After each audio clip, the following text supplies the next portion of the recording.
How to use Google Keep labels and reminders. Hey guys, welcome back. Google Keep is great for notes, but using labels and reminders can take your organization to the next level.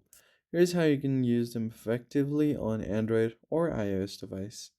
First, open up Google Keep and make sure you're logged into your account.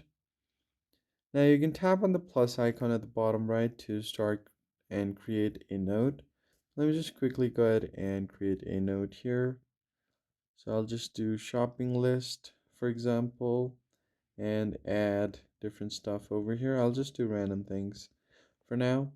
Alright, so once you've created this, you can add a label to this. Tap on the hamburger menu at the top left. You'll find the option to create a new label.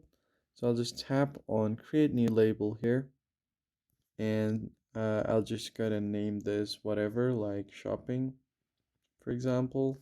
Tap on done, and you can edit the label. Once you've created your label, you can assign the label to notes.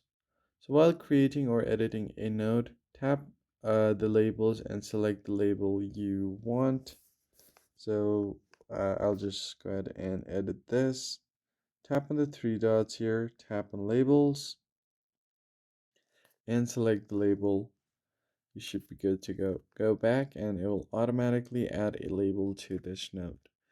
So once that is done, you can also use reminders. For example, tap on the three dots again and go to reminders. Here, tap on add, and you can add different reminders for your, let's say, meeting. Select the time. I'll just do tomorrow evening at 6 p.m. Tap on save, and it should be good to go.